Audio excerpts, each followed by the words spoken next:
Hello and welcome back to my YouTube channel easy English. तो आज फिर से टॉपिक लेकर आई हूँ आपके पास active and passive voice from class 1 to 4 we have already discussed different kinds of active and passive voice. तो आज फिर से क्लास 5 में हम इसी टॉपिक पर डिस्कशन करेंगे और आज जिस वॉइस को हम चेंज करने वाले हैं पैसिव में वो है हमारे पास प्रेजेंट परफेक्ट। कि अगर मेरे पास एक्टिव में प्रेजेंट परफेक्ट टेंस है तो उसका मैं पैसिव कैसे बनाऊंगी। बहुत ही इजी, बहुत ही सिंपल टॉपिक है ये। अगर आपने प्रीवियस वीडियोस देखी हो, बहुत सिंपल है।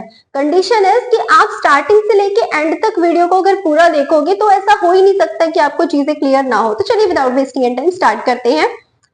और जो ये टॉपिक है ये आपका सिर्फ स्टडी, जो आपकी स्कूल स्टडी है उससे रिलेटेड नहीं है, ये आपका कॉम्पिटिटिव एग्जाम में भी काम आता है। आपका स्कूल में तो हेल्प करेगा ही करेगा, अगर आप किसी कॉम्पिटिटिव एग्जाम की प्रिपरेशन कर रहे हो वहां भी इंग्लिश ग्रामर आपकी इसी तरीके से आती है। तो अगर आपको बेसिक चीजें नहीं क्लियर होंगी तो आप आगे एडवांस लेवल कैसे करोगे। तो आपका दोनों तरीके से फायदा है, अगर आप स्कूल स्टूडेंट हो तब भी, अगर आप किसी कॉम्पिटिटिव एग्जाम के लिए इंग्लिश सीख रहे हो तब भी। तो देखो क्या करना है आज हमें। मेरे पास अगर इस तरीके का पैटर्न दिया हुआ है एक्टिव फॉर्म में, तो उसको पैसिव में चेंज करने के लिए मुझे उसका ये पैटर्न बना देना है। इसका मतलब वो पैसिव में चेंज हो गया। ठीक है, ये जो पैटर्न है ये प्रेजेंट परफेक्ट का पैटर्न है। क्या है पैटर्न? आपके पास कोई ना कोई इन दोनों में से हेल्पिंग वर्ब लगी हो, या तो हैज लगा हो या हैव लगा हो, और साथ में लगी हो वर्ब की थर्ड फॉर्म, तो समझ जाओ that is present perfect tense. अब मुझे ये तो पता चल गया प्रेजेंट परफेक्ट है, रूल मैंने देख लिया कि ये स्ट्रक्चर लगा हुआ है। इसका पैसिव कैसे बनाए? पैसिव में बनाने के लिए हैज या हैव में से हेल्पिंग वर्ब एक्टिव में लगेगी और हैज या हैव में से ही पैसिव में चूज करनी है आपको, हेल्पिंग वर्ब चेंज नहीं करनी। उसके बाद थर्ड फॉर्म इधर थी, थर्ड फॉर्म इधर रहेगी। पैसिव में हमेशा लगती ही थर्ड फॉर्म है। एक्टिव में चाहे कोई भी फॉर्म हो वर्ब की, पैसिव में चेंज करते वक्त हमेशा वो थर्ड फॉर्म ही बनेगी। क्लियर? अब यहाँ पे चेंज क्या आया, मैंने बीच में बीन एक्स्ट्रा लगा दिया। अगर हैज हैव और थर्ड फॉर्म के बीच में बीन लगा हुआ है तो समझ जाओ वो पैसिव फॉर्म है। क्लियर? अब देखो यहां पर स्ट्रक्चर चेक करते हैं। ये आपका सब्जेक्ट है। सब्जेक्ट किसको बोलते हैं? जो काम को कर रहा है। यहाँ काम क्या हो रहा है? मारने का। किसको मारा जा रहा है? स्नेक को, सांप को। तो मारने का काम किसने किया? दे का मतलब वे, एक से ज्यादा लोग हैं। तो जो काम को करता है उसको हम कहते हैं सब्जेक्ट। और मारा गया है, मारा गया है तो किसी ना किसी को तो मारा गया है। जिसको मारा गया है वो आपका बनेगा ऑब्जेक्ट। क्लियर? ऐसे इस लाइन में चेक करो, she has organised a party. क्या काम हो रहा है यहाँ पे? ऑर्गेनाइज करने का। ये काम किसने किया है? शी ने। तो शी आपका क्या है? सब्जेक्ट। ठीक है, ऑर्गेनाइज किया गया है। क्या ऑर्गेनाइज किया गया है? किस? ऑर्गेनाइज का मतलब होता है आयोजित करना। क्या आयोजित की गई है? आयोजन करना, आयोजित करना। क्या चीज ऑर्गेनाइज की गई है? पार्टी ऑर्गेनाइज की गई है। तो जो चीज भी आपने ऑर्गेनाइज की है वो आपका ऑब्जेक्ट है। नेक्स्ट देखो, I have informed the police. अब यहाँ क्या काम हुआ है? इन्फॉर्म करने का काम हुआ है। किसने इन्फॉर्म किया है? आई, यानी कि मैंने इन्फॉर्म किया है। तो ये आपका क्या बनेगा? सब्जेक्ट। इन्फॉर्म किया है तो किसको इन्फॉर्म किया है? किसी ना किसी को तो किया होगा। तो जिसको इन्फॉर्म किया है वो आपका बनेगा object. Clear? My father had paid the bill, कि मेरे फादर ने बिल पे कर दिया है। तो क्या काम हुआ है यहाँ पे? पे करने का, देने का, चुकाने का। क्या चीज चुकाई गई है? बिल चुकाया गया है। तो ये आपका क्या है? ऑब्जेक्ट। और जिसने चुकाया है, किसने चुकाया है? मेरे पापा ने चुकाया। तो माय फादर ये क्या बन जाएगा आपका? Subject. We have thought a plan, हमने एक प्लान सोचा है। क्या काम हुआ है यहाँ पे? सोचने का। जो चीज सोची है आपने दैट इज योर ऑब्जेक्ट। और किसने सोचा है? ये हमने सोचा है। वी का मतलब हमने। तो ये क्या है? आपका सब्जेक्ट। अब देखो आपको करना क्या है। सबसे पहले तो जो ऑब्जेक्ट है ना उसको सब्जेक्ट बनाओ। सब्जेक्ट किसको बोलते हैं मैं आपको बार बार बता चुकी हूँ। हेल्पिंग वर्ब हो या वर्ब हो, कई बार हेल्पिंग वर्ब नहीं भी होती, सिर्फ वर्ब होती है। ठीक है, वो आपने टेंसेस अगर आपको आते हैं तो आपको पता होगा। तो हेल्पिंग वर्ब और वर्ब इनसे पहले जो होता है, जो लाइन की स्टार्टिंग में होता है, उसको सब्जेक्ट बोलते हैं, और वर्ब के बाद जो होता है वो आपका ऑब्जेक्ट होता है। ठीक है, और मोटा मोटा सा अभी मैं आपको यही बता रही हूँ, वैसे थोड़ा सा डिटेल में है ये, हमेशा ऐसा नहीं होता कि वर्ब के बाद जो लिखा हुआ उसको हम ऑब्जेक्ट ही बुलाएंगे, ऐसा हमेशा नहीं होता। लेकिन अभी के लिए, वॉइस के लिए आपको इतना सीखना है। ऑर्गेनाइज ये आपकी वर्ब है, वर्ब यानी कि जो काम हुआ है। ठीक है, यहाँ ऑर्गेनाइज करने का काम हुआ है, तो इसके बाद जो आएगा वो ऑब्जेक्ट, और इससे पहले जो आएगा वो सब्जेक्ट। क्लियर? तो ये होता है सब्जेक्ट ऑब्जेक्ट। अब आपको क्या करना है, जो आपका ऑब्जेक्ट है उसको आपको सब्जेक्ट बनाना है, यानी कि सब्जेक्ट बनाना है तो इसको हमें कहाँ लिखना है, स्टार्टिंग में लिखना है, अ स्नेक। क्लियर?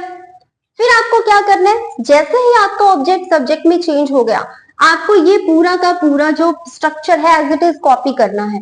अ स्नेक के साथ हेल्पिंग वर्ब देखो, हैज लगाएं या हैव लगाएं। हैव किसके साथ आएगा, हैव आएगा, सॉरी हैज जो है वो आएगा सिंगल चीज के साथ। कोई काम को करने वाला कोई एक है या एक ही चीज की बात हो रही है, तो आपको क्या लगाना है, हैज।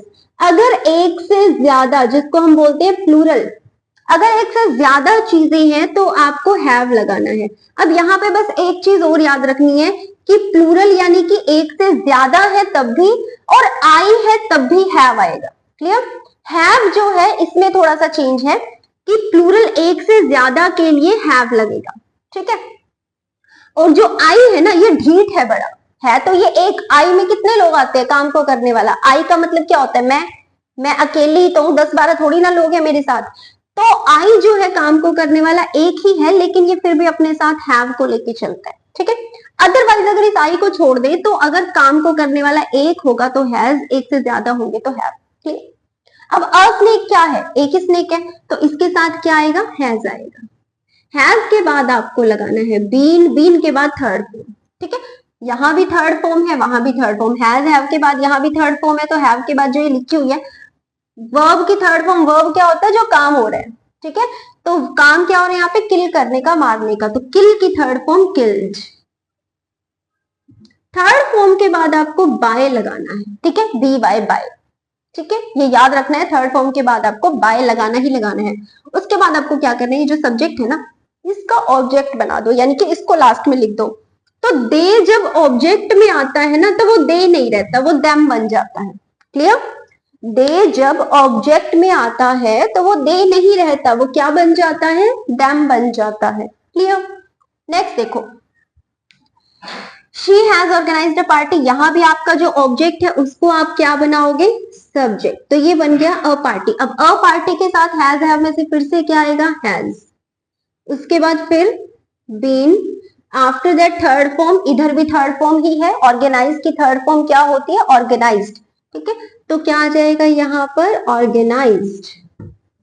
आफ्टर दैट बाय लगाएंगे, थर्ड फॉर्म लगाते ही जो आपका सब्जेक्ट है इसको ऑब्जेक्ट बनाना है। शी जब ऑब्जेक्ट बनता है तो वो हर में चेंज हो जाता है।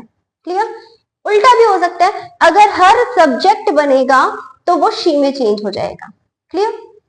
Next is I have informed the police. क्या काम हुआ, इन्फॉर्म करने का, किसने किसको इन्फॉर्म किया गया, पुलिस को, तो इस पुलिस को हम क्या बना लेंगे, अपना सब्जेक्ट। उसके बाद पुलिस जो है वो सिंगुलर में ही आती है, तो क्या आ जाएगा, हैज आ जाएगा। After that been, after that third form, क्या है थर्ड फॉर्म आपकी, इन्फॉर्म्ड। इन्फॉर्म्ड, थर्ड फॉर्म के बाद क्या अप्लाई करेंगे, बाय अप्लाई करेंगे। किसने इन्फॉर्म किया है, आई ने। आई जब ऑब्जेक्ट में आएगा तो वो मी बन जाएगा। Clear? Me. My father has paid the bill, मेरे फादर ने बिल पे कर दिया है, तो यहाँ पे जो चीज पे की गई है उसको हम सब्जेक्ट बना देंगे, द बिल। क्लियर? उसके बाद या मैं यहाँ पे बिल्स ले लेती हूँ ताकि एक प्लूरल का भी एग्जाम्पल हो जाए, द बिल्स। अब बिल, एक बिल होता तो मैं हैज लगाती, अब बिल्स एक से ज्यादा है तो क्या आ जाएगा, हैव आ जाएगा। ठीक है, after that been, after that third form, क्या है यहाँ पर, पे करने का काम हुआ है, पे की थर्ड फॉर्म होती है पेड। थर्ड फॉर्म के बाद क्या लगाएंगे, बाय लगाएंगे। आफ्टर दैट किसने पे किया है, मेरे फादर ने। ठीक है, तो वो पीछे आके भी मेरे फादर ही रहेंगे। क्लियर? तो my father. We have thought a plan, क्या सोचा है, एक प्लान सोचा है, तो ये प्लान ही हमारा सब्जेक्ट बन जाएगा। आफ्टर दैट एक ही प्लान है तो has, after that been, after that third form. Think की थर्ड फॉर्म होती है थॉट। ये जो वर्ब है ये ऐसे है, थिंक, थॉट, थॉट। बहुत से बच्चे ऐसे हैं जो थिंक थिंकड थिंकड बोलते हैं, that is wrong. Think, thought, thought, ये फर्स्ट फॉर्म, ये सेकंड फॉर्म, ये थर्ड फॉर्म, ठीक है। तो यहाँ पर क्या आ जाएगा, थॉट। थर्ड फॉर्म के बाद हम लगाएंगे बाय, बाय के बाद जो ये वी है, जब वी ऑब्जेक्ट में आता है तो वो अस बन जाता है। क्लियर, समझ आ गया। तो ये है कि एक्टिव को आपने पैसिव में चेंज कर दिया, सो सिंपल है ना। अब देखो, अगर आपको नोट दिया हुआ है एक्टिव में, मान लो यहाँ पे नोट दिया हुआ है, नोट हमेशा हेल्पिंग वर्ब जो होती है ना उसके बाद आता है। ये दोनों क्या है, आपकी हेल्पिंग वर्ब, ठीक है। हेल्पिंग वर्ब के बाद ही आता है नोट। अगर आपको एक्टिव में नोट दिया हुआ है ना, तो थोड़ी देर के लिए इस नोट को भूल जाओ और बाकी को आप चेंज कर लो, ऐसे हो जाएगा चेंज। फिर इस नोट हमेशा कहाँ आएगा, जो हेल्पिंग वर्ब होगी ना इसके बाद नोट आएगा, तो आप भी नोट लगा दो, सिंपल। अगर इसने क्वेश्चन पूछा है, क्वेश्चन पूछने के लिए क्या होता है कि जो हेल्पिंग वर्ब होती है ना वो सब्जेक्ट से पहले आ जाती है। आई हैव की बजाय क्या लिखा होगा, हैव आई। हेल्पिंग वर्ब अगर आगे है इसका मतलब वो क्वेश्चन पूछ रहा है, और उसके इसमें पीछे क्या लगा होगा, क्वेश्चन मार्क। तो आप कैसे चेंज करोगे उसको, आप पहले इसको सिंपल ही मान लो कि ये हैव आई की बजाय क्या है, आई हैव। सिंपल मान लिया, सिंपल चेंज कर दिया। फिर इसने क्या किया, हेल्पिंग वर्ब आगे ले आया है। आपकी भी जो हेल्पिंग वर्ब आएगी ना, आप भी उसको पीछे लिखने की बजाय कहां लिख दोगे, आगे लिख दोगे। हैज द, टी छोटा हो जाएगा, has the police been informed by me, और पीछे फिर क्या आ जाएगा, क्वेश्चन मार्क आ जाएगा। क्लियर, तो जो चेंजेस ने किया ना वही हम करते हैं। Clear, any other doubt. तो ये थे आपके एक्टिव एंड पैसिव वॉइस की how we can change active voice into passive voice. और केस हमने कौन सा लिया है, प्रेजेंट परफेक्ट का, कि अगर ये वाला स्ट्रक्चर आपको एक्टिव वॉइस में दिखता है तो आप उसका पैसिव कैसे बनाओगे। तो अगर आपको वीडियो अच्छी लगी है, आपको कुछ समझ में आया है, तो वीडियो को लाइक करना मत भूलें। कमेंट करें कि आपको वीडियो कैसी लगी है, ताकि मुझे भी पता चले कि रिव्यू क्या रहा वीडियो का। और चैनल को सब्सक्राइब जरूर करें। और आपको किस टॉपिक पर कोई प्रॉब्लम है, वर्ब से रिलेटेड प्रॉब्लम है, टेंसेस से रिलेटेड प्रॉब्लम है, वो भी मुझे बताओ, ताकि मैं एक्टिव वॉइस के बाद नेक्स्ट टॉपिक क्या उठाऊं मुझे भी पता चले। तो वीडियो अच्छी लगी तो like the video, share with your friends and don't forget to subscribe my channel for more such videos. मिलते हैं नेक्स्ट वीडियो में, till then take care, bye bye, thank you, thanks for watching.